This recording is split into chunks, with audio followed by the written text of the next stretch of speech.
तो इसी में सबसे वरना कभी चिप्स खा लिया, कभी बिस्किट खा लिया, कभी नमकीन खा लिया है, जो उसको पचाने के लिए जो बार बार कोशिश कर रहा है, हम मशीन को बार बार सुन लेते रहेंगे, वो काम का कैसे स्वस्थ रहना है और हमारे देश में कौन सी प्रचलित ज्यादा बीमारियां चल रही हैं, जिसके प्रति हम क्या क्या स्टेप्स फॉलो करके उससे बच सकते हैं। तो इसी में सबसे सुबह से लेकर शाम तक व्यक्ति कुछ न कुछ खाता रहता है। जब भी देखा जाए हर आधे एक घंटे में कुछ न कुछ खा लिया, जब भी मन हुआ कभी चिप्स खा लिया, कभी बिस्किट खा लिया, कभी नमकीन खा लिया।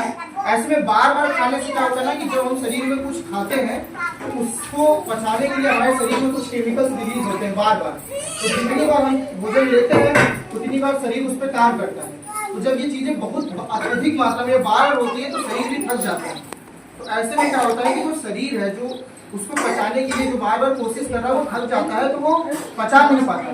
जो हम चीजें ले रहे हैं वो हमारे शरीर में पचती नहीं है, तो वो हमारे मूत्र के मार्ग से यानी हमारे पेशाब के रास्ते से जो शुगर है वो निकलता है।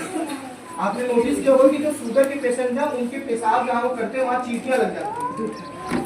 इसलिए लगती है कि महंगी मात्रा में शरीर को जरूरत है शुगर की या चीनी की या शक्कर की, हम उससे ज्यादा ले रहे हैं और हमारे शरीर उसको पचा नहीं रहा है और वो हमारे मूत्र मार्ग से निकल रहा है। तो ऐसे में हमें क्या करना है, सबसे पहले काम हमें ये करना है कि हमें दिन में 6 घंटे के अंतर पे भोजन लेना है। सुबह भोजन किया, उसके 6 घंटे में 6 घंटे बाद ही फिर कुछ खाना है और फिर 6 घंटे के अंतर पे फिर रात का भोजन करना है। ये बात सबसे इम्पोर्टेंट है। आज के समय में ये बहुत प्रचलित हो गया है कि आपको कुछ ना कुछ खाता रहना है, हर 1 घंटे में कुछ खाना है, क्योंकि हमारा आयुर्वेद ऐसा नहीं मानता है।